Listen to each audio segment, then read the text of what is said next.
Siyabonga Zulu yemfihlakalo. Siyathoba menzi wezinto zonke. Siyabonga ukuhlanganiswa nguwe ntambama. Sithi mana njalo dala wezinsuku. Uphakeme ngothando nangezenzo ezimangalisayo zobuhle empilweni zethu.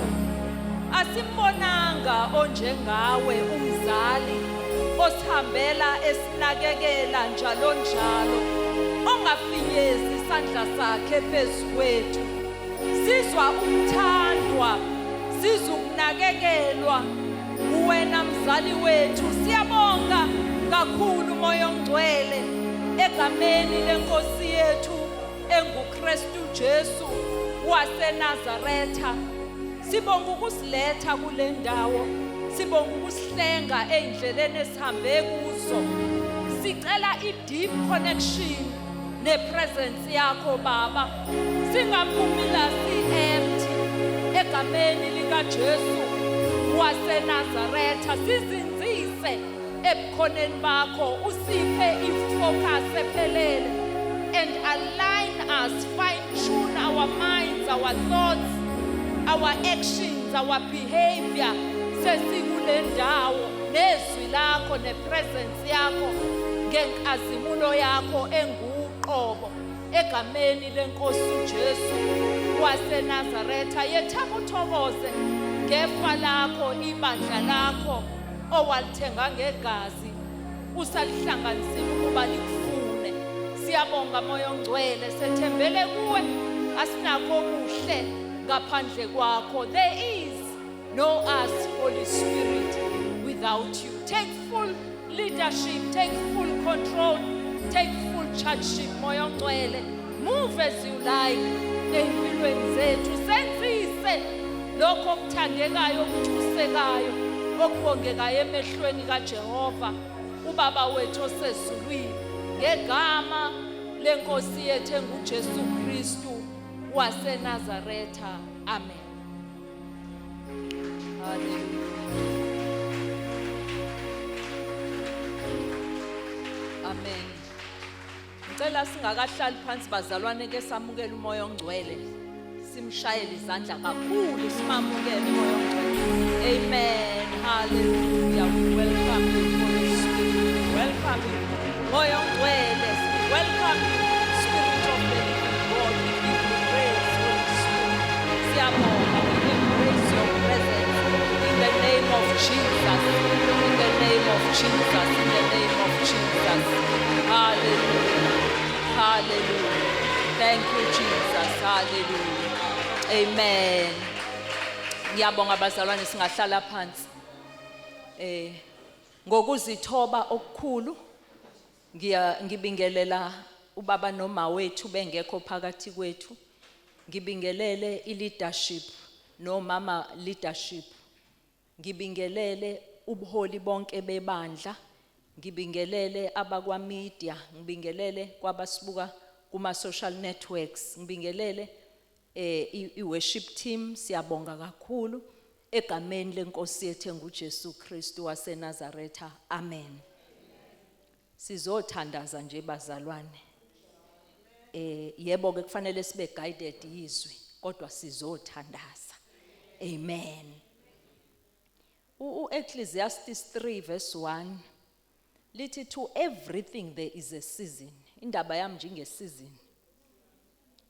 And a time for every matter or purpose under heaven. Season. Genesis 8 verse 22 lithi umhlaba usekhona ukutshala nokuvuna, amakhaza nokufudumala, ihlobo nobusika, imini nobusuku kuyinqamuka. Kusho omdala kunezinsuku. Kusho uNkulunkulu wethu osithanda ngothando oluphakade, olungancikiseli, olungazenzisi, olungasidubi, olungasideli. Usho nje la kade kukubi bonile ngesikhathi sikaNoah, bemhlubukile uNkulunkulu benza izinto zabo, kungcole kakhulu, kungcole ngisho izindlo zengqondo yabo. Kodwa uNkulunkulu esededelile ulaka wabhubhisa ngamanzi, uyabuya ukhuluma lamazwi. okuthi nje akuyikunqamuka ubusika nehlobo akuyikunqamuka ama seasons ikhathi ngeke zizinqamuke amen bazalwane singene kwisizini siqala isizini manje yespring there are 4 seasons emhlabeni siyazi la eSouth Africa ayahluka ke izwe nezwe la eSouth Africa from March to May kuba iautumn from June to August kube iwinter from September to November kube ispring sikwi-spring season manje December to February is summertime so enhlizweni yami kubekekile ukuthi siphuma kwisizini enzima isizini edry yewinter isizini engathandeki kahle yes mase sigugile sesikhula ngeminyaka size sithi siyathanda ukubanda ngenxa yoma hot flashes mhlambe nangenxa yokuthi nje mawusumdala kuvele kushise nje so ujuluke bese uba ukuthi hayi ubusika kodwa ubusika bubuhle nje ebusika nje kuba dry kuba mnyama early kunjani nje akumnandi nje ebusika uyagodola nathi siyashayeka kwelaka ngokukamoya sifikelwa ukuvilapha angithi sifuna ukufudumala sifuna ukuhlala endlini sibe cozy kuze kuvuka nento ukuthi angifune ma visitor nje umuntu ozoloku ngifuna nje ukuyihlalela kusofa wami ngikhoile ngiphuzela isobho sithini masisho njalo akuphumeki ukuyolanda imphefumulo senza ama open air kuyabanda angithi kuke kubande ngalendlela uza ukuthi hey ngathi ungangakhuluma kubanda ngisho nala emazinyweni ubusika lobo abumnandi ubusika abumnandi futhi ke spiritually siyadlula kwisizini yewinter ekuphile nje empilweni yethu akungabi mnandi kube nezehlo kube nezimo ngesinye isikhathi kuqondana ukuthi vele iwinter udlule kuleso simo so ke manje i-transition period sikwi-spring siqala ispring asikangeni kahlehle ngoba bese siqalile ukubagoqa oblanket sesiyabahlisa futhi ngoba kuyabanda namhlanje nayizolo kuyabanda this week liyani izulu makushintsha isizini kuba noshintsho nathi esilwenzayo ezimpilweni zethu emakhaya ethu angithi njengamanje sesisolungela ukubawasha oblanket yonke into eyijezi eyiwool siyawasha siyabeka kahle sidiliza amakhethini you know senza ifreshness sihle ispring ngicabanga ukuthi yona season enhle kunawo wonke kuyaqhakaza imbali manje kukhanya early nofuna ukuyojoga kumnandi nje uzovuka kusakhanya hayi le nto yasebusika ungasayi nokuyojima hey ubusika kugaineka neweight kuyinkinga nje ebusika Nkosi yami hayi ubusika manje nje kuhle bazalwane kumnandi espring so ke enhlizweni yami kuhlezi ukuthi let us declutter let us decontaminate impilo zethu ngalesi sikhathi sespring asenze spring cleaning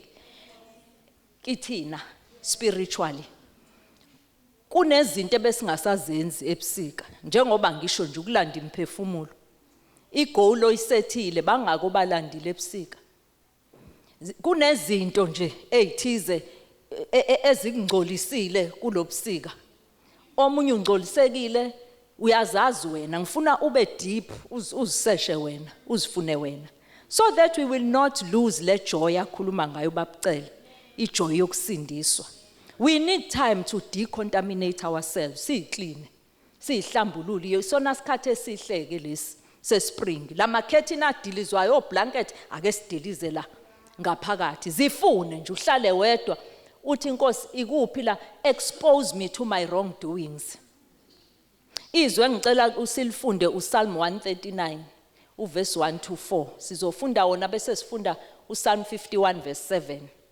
sizodecontaminate futhi sizocela imvuselelo kumoya ongcwele amen ngicela ungifundela uPsalm 139 uverse 1 to 4 abeka umuntu wePsalm 51 verse 7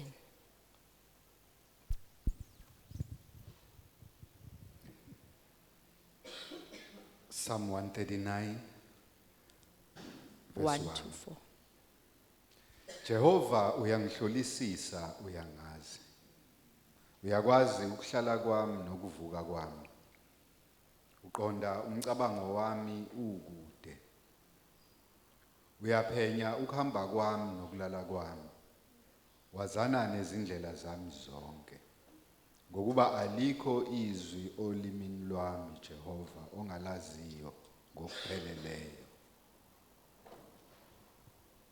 Ngicela unxese babukhumaluse lapho ufunde no verse 23.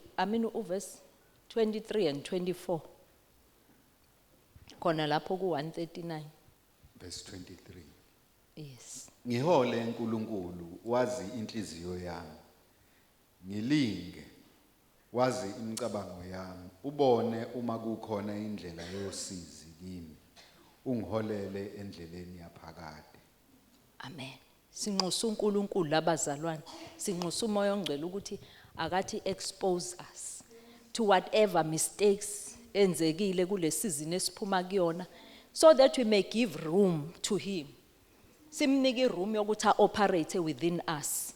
Simnike room yokuthi prepare this summer season. Nayo iza nokwayo. Nakhona sidinga ukumisa imgoqo eyamiswa uAsa ngesinye isikhathi izwe lizolile for 10 years ethathe over kubaba wakhe. Mawufunda uSecond Chronicles chapter 14 kwakunenkosi uAsa lithi iBhayibheli uNkulunkulu babemfunile wabaphumuza nxa zonke. Usethu uAsa ke ngoba izwe lisazolile phambi kwethu asimisi imgoqo siphakamisa ivalo sivale sibiye kusathule. Sidinga ukwenza lokho ke nathi kule spring ngoba usama naye unama temptations amaningi. Khumbula ukuthi kuno December inyanga yenjabulo. Siyohlangana siyomixa nemindeni yethu engakholwayo. Ukukhubeka nokulingeka kuyenzeka kuba khona. Nokucompromise kwabanye uthi uyahlonipha ukuthi inkosi yami sebezothini phela sengizenza ngcono ngoba esindisiwe kanti usuya compromise. So sidinga ukuzibiyela sizihaqe singakangeni kuleyo season ye temptation. Isizini la bezothi hayi unan alcoholic, bese nawe uyamawala. Hayi kubhaliwe unan alcoholic kanti bakuphambanisele. Mhlambe banamathisele nje into bathi leso ibamba lenyoni sifuna ukuyibona ukuthi mayingasiphuzi ngaba njani. Emzalwane. Amen. So ke bazalwane ngizosho lokho nje ukuthi ake sihlube. Ake si prepare futhi for the coming season. Ake confess and repent of wrongdoing. Bazalwane kuncane kuthina ukuconfessa. Into uyayiphebeza nje. Uyiphinde futhi igcina isihabit ugcina ufuna embeza njengoba baba yasho ukuthi uyayiziba isona ukuthi lento engiyenza odi wrong kodwa ugcina uthi noNkulunkulu nje useyobona uNkulunkulu vele uyazi nje uNkulunkulu bandla wave understand. Siyakwenza lokho.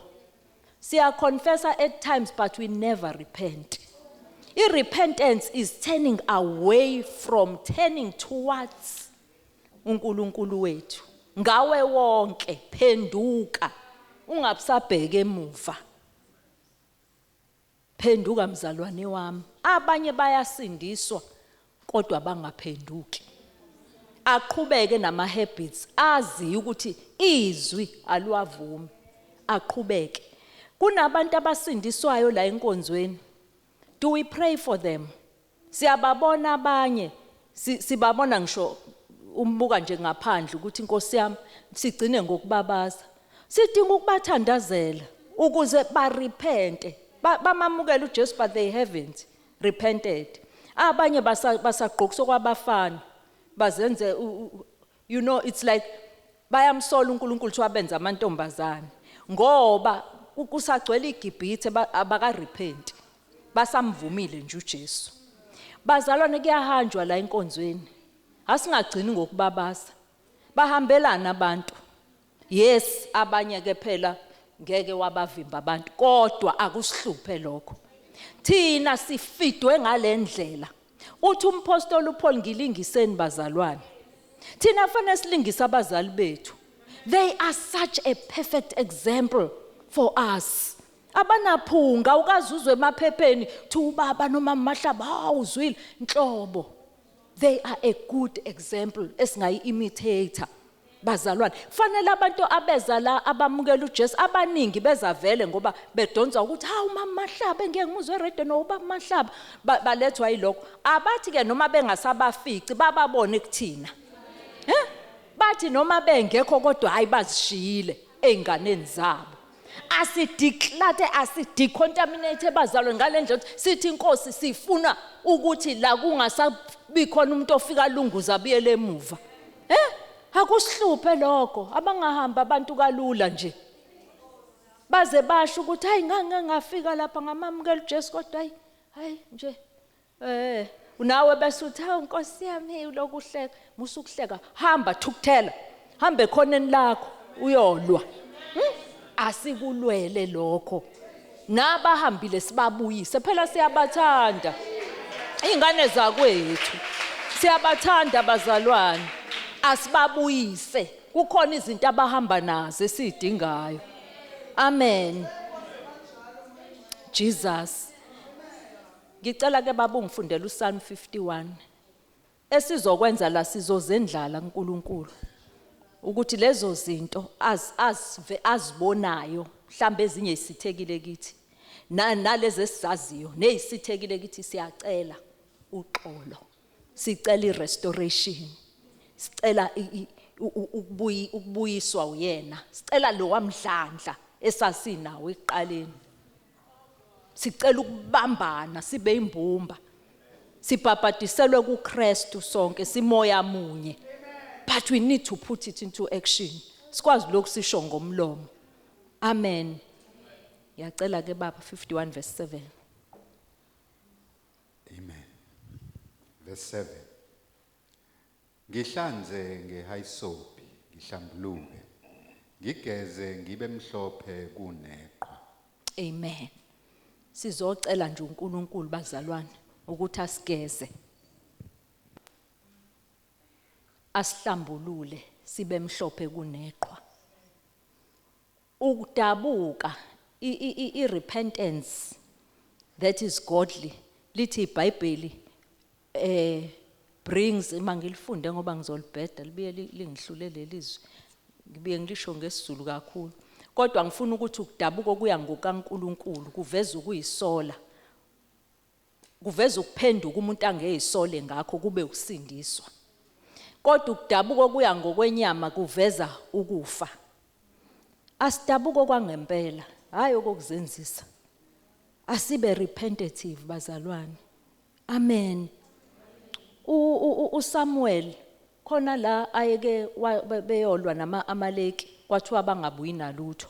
Yena wabuya noAgagi inkosi wabuya nempango wayincoma. uSaul ngiyaxolisa uSaul wayincoma kuSamuel ukuthi wenze kahle. Hawu uSamuel amtshethi no uJehova kathokozile ngokwenza kwakho. Uyathi jabulela yini imhlatshelo yomuntu ongamlaleli.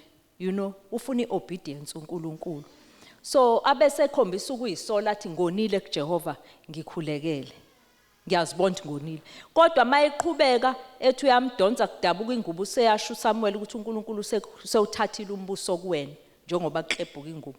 Useyashintsha uthi hayi hamba ko uyongibeka kahle kulabantu.